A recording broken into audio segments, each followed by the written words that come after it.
Hey guys, welcome back to my channel.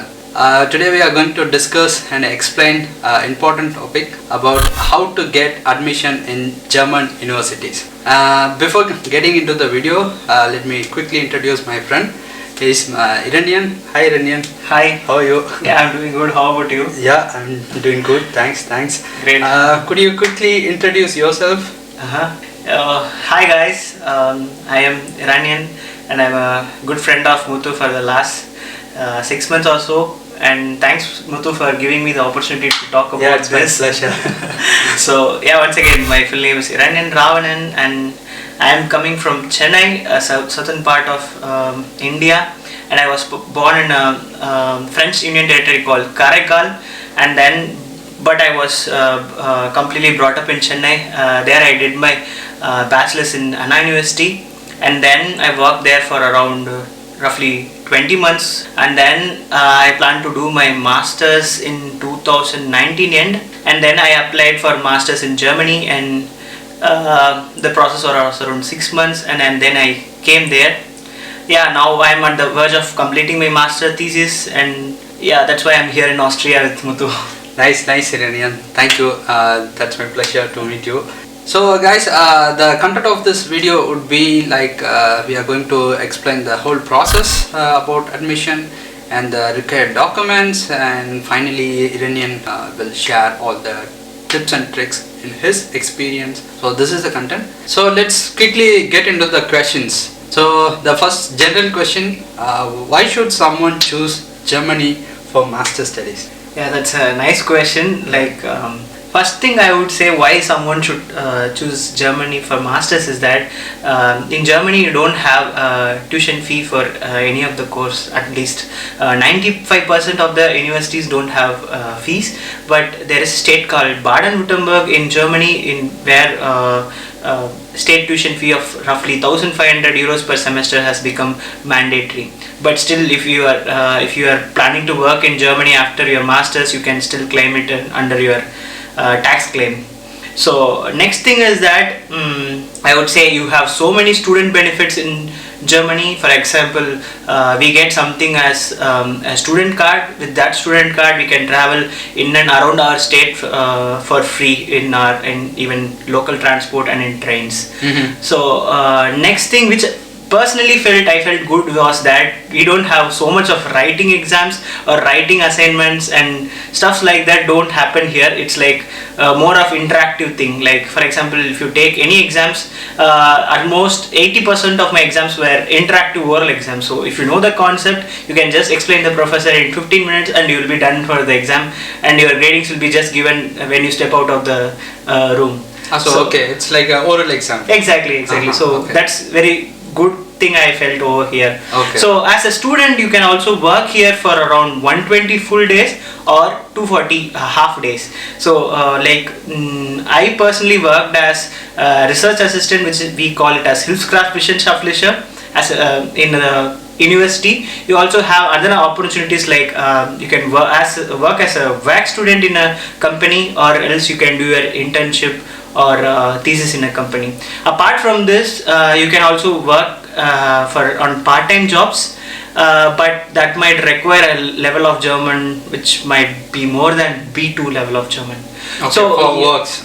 Yeah. Mm-hmm. So apart from that, one good thing about Germany is that, not Germany, I would say about Europe, is that we have something like Erasmus Mundus program, where you have to study your different semesters in different countries. For example, there was one Erasmus Mundus program in embedded systems in my college.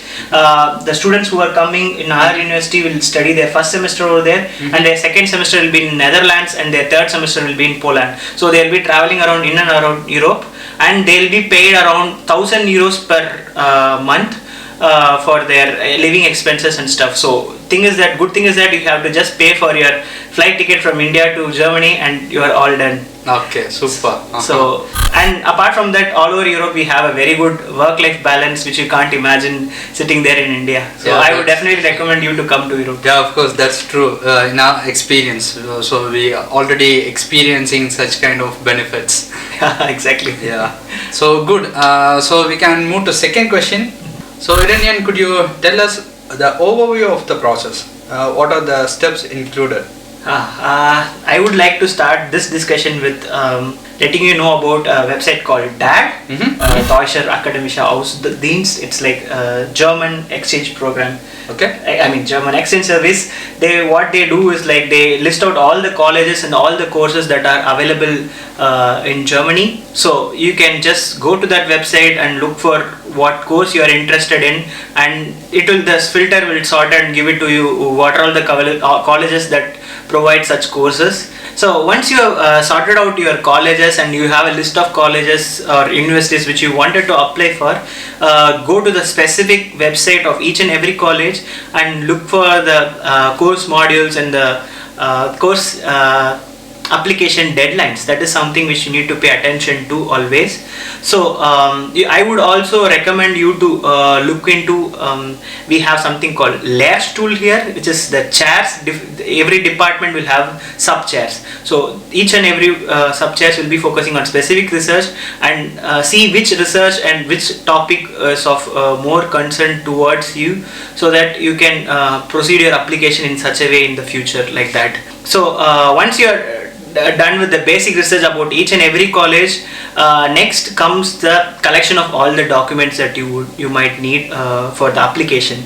And once that is done, you have to apply to this universities which are shortlisted. There are 3 different ways in which you can apply for each and every university.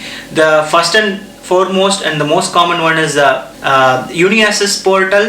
They are like mediator between us and the university. There are, I think, most of the German universities come under this Ingenious.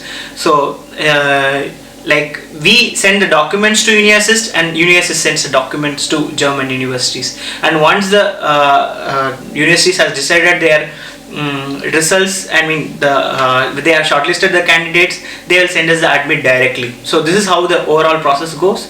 But there are 2 other categories in which you can do. The second category is that some universities don't fall under the category of Ingenious. So for them you have to specifically look into their site and then send all their documents to them via mail or post, howsoever. And then the third category is that, for example, in TU Munich, you have to apply directly through their website, as well as thing is that you have to get a document called Vorprüfungsdokumentation from Ingenious. So it's like 1 and 2 combined together is the third one. So these are the overall ways in which you can apply for an university. Eranyan, sorry to interrupt you. Here there is one question about Ingenious. Could you tell us how much fee we have to pay? Yeah, good question. So for Ingenious, it's like on overall you can apply for 6 colleges, I believe. As far as I remember, I don't know how the recent regulations are like. For the first college which you apply for, you must pay a fee of 75 euros, and for the successive college, say to second, third, and up to 6+ colleges, you have to pay 30 euros per college. Okay, good to know. So as Eranyan mentioned, so these are the overview of the process. So after admission, there will be a next stage. You have to apply for visa. Maybe I can ask Eranyan for another video about how to get visa for Germany. Yeah, definitely, why not? So the next question, third question is what are the prerequisites for studies and how should I prepare in finance side? Okay, yeah, that's something everyone should think about before coming here. So when you are in India, you should think about 2 things to prepare. This is a process that you have to think about at least 6 months before you do your application. First thing, most of the German universities requires an IELTS certificate, and each and every universities have their own level that need to be satisfied. For example, in my university, it is about 6.5, and if you are 7 and above, most of the universities accept that IELTS score. That is one thing. Next thing is that, say it is an English taught program, most of the German universities doesn't require that level of German, but they do expect that you show a particular interest towards learning German. So having an A1 or A2 certificate from Goethe is added value to you, but most of the universities have minimum criteria as for German. So check for the course which you are applying to and what is the minimum criteria for that, and make sure that you have them. Third thing is that it's not for all universities, but certain universities like for example TU München and RWTH, Aachen, all these universities ask for GATE score or GRE score. On the financial side, when you are coming from India, you have to be prepared to have a INR equivalent of 9 lakhs or something like that, so that you can bear for the expenses after coming here. So this amount of 9 lakhs, which is equivalent to roughly 10,000 euros, is called a blocked account amount, and you have to pay this to Germany, and then once you come here, you can unblock this account, and every month you will get roughly around 850 euros groceries or living expenses, food and stuff. Yes. Okay, cool. So this is a financial side and the prerequisites. Yeah. One last thing which I forgot to mention is that most of the German universities have a stringent requirement on the bachelor's CGPA. So say that if you have 80% and more, you are really good to go, and you need not worry about any other thing. So you guys can be confident. So that's done. So those guys who are on the level of 70 to 80%, make sure you guys mention key points and key things perfectly in your SOP, and make yourself the profile strong, and having a relevant experience would even help, and a better German certificate, say B1 or B2, that will be an added value for you guys, and you guys still have a good opportunity to come to Germany. And those guys who have 60 to 70%, the chances are little considerably less, but I wouldn't say a complete no. There are cases in which people have got admits even for 63, 64%. So thing is that make sure that you have a very strong experience and very strong profile with lesser CGPA for the English taught programs. On the other hand, if you are good in German, you can also apply for German taught programs when you have a very considerably less amount of percentage in your bachelor's. Okay, super, Eranyan. So as Eranyan mentioned, even though the courses in English, try to learn German, so it will be useful for other things like shopping and traveling, and even in some situations. So let's move to next question. The next question is, Eranyan, could you tell us the exact required document list? Okay.